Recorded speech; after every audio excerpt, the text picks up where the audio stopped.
এবং তার profile picture ব্যবহার করে, ভিজিটিং কার্ড ব্যবহার করে বিভিন্ন জায়গায় বিভিন্ন ব্যক্তিদের কাছে হচ্ছে কি ঢাকা জেলার পুলিশ সুপার জনাব মোহাম্মদ আনিসুজ্জামান স্যারের পরিচয় দিয়ে প্রতারণার কাজে 3 জন ব্যক্তি জড়িত আমরা এখন পর্যন্ত শনাক্ত করেছি।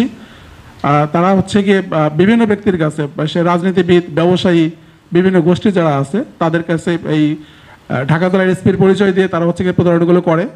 এই প্রতারণার অভিযোগ যখন আমাদের মাধ্যমে আমাদের কাছে আসে, আমাদের ঢাকা জেলার মাননীয় পুলিশ সুপার আনিসুজ্জামান স্যারের নির্দেশনায় ওসিডিপি দক্ষিণের একটি টিম এই পুরো চক্রটাকে শনাক্ত করার জন্য তারা কাজ করে এবং তারা খুব দ্রুত সময়ের মধ্যে এই চক্রটাকে শনাক্ত করে তথ্য প্রযুক্তি এবং গোয়েন্দা তথ্যের ভিত্তিতে শনাক্ত করে তাদের অবস্থান শনাক্ত করে। অবস্থানে জানা যায় যে তারা হচ্ছে কি মূলত রাজশাহী অঞ্চলের এই 3 জনই, তারা 3 জনকে আমরা শনাক্ত করেছে আমাদের টিম। তাদের পরিচয় শনাক্ত করার পরে আমাদের একটা অভিযান টিম রাজশাহী জেলার গোয়েন্দা, ডিবি পুলিশ এবং আমাদের ঢাকা জেলার গোয়েন্দা যৌথভাবে এই অভিযানটা পরিচালনা করে। এই অভিযান পরিচালনা করে 3 জন আসামিকে আমাদের টিম গ্রেপ্তার করে। একজনের নাম হচ্ছে ইমন আলী, বয়স 23 বছর।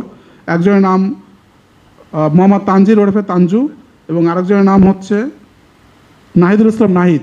এর মধ্যে 1 নম্বর আসামি যে ইমন আলী, ইতিপূর্বে সেই একই অনলাইন বেসড প্রতারণা করে তার বিরুদ্ধে 3টি মামলা হয় আইসিটি অ্যাক্টে।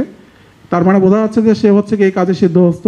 ইতিপূর্বে যেহেতু তার নামে 3টি মামলা হয় এবং তার এই বিশেষ করে 5 আগস্টের পরবর্তী সময়ে এই অনলাইন বেসড প্রতারণা, বিশেষ করে যে আপনার যারা বড় বড় আমলা, তাদের টার্গেট যারা থাকে, আমলা, পলিটিশিয়ান, ব্যবসায়ী, তারা বড় বড় আইনশৃঙ্খলা বাহিনীর অফিসারের পদবি ব্যবহার করে এই 5 আগস্ট পরবর্তী সময়ে এই একটা চক্র, তারা হচ্ছে কি এই অসাধু উপায়ে এই মানুষকে জিম্মি করে তারা হচ্ছে কি এই ধরনের চাঁদাবাজি করে এবং এই ধরনের হচ্ছে কি অপরাধগুলো করে যাচ্ছে।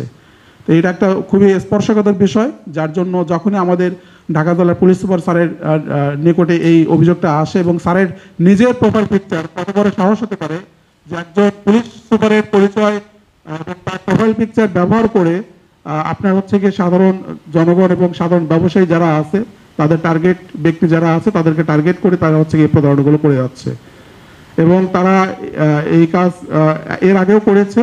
ইতিপূর্বে তাদের নামে মামলাও হয়েছে। আমরা খুব দ্রুত সময়ের মধ্যে এই চক্রটাকে শনাক্ত করেছি। এখন পর্যন্ত আমরা 3 জনকে এই ঘটনার সঙ্গে আমরা শনাক্ত আছে এই মর্মে আমরা তাদেরকে জিজ্ঞাসাবাদে তারা স্বীকার করেছে এবং আমরা 3 জনকে গ্রেপ্তার করেছি এবং এই চক্রের সঙ্গে আরও কারা কারা আছে এটা আমরা তাদেরকে রিমান্ডে এনে ফার্দার আমরা জিজ্ঞাসাবাদে আমরা আরও কেউ আছে কিনা সেটা আমরা জানার চেষ্টা করবো। হাইকোর্টে দিয়ে দেন। হ্যাঁ ঠিক আছে, সবাই দিয়ে দেন নির্দেশন এটা। হ্যাঁ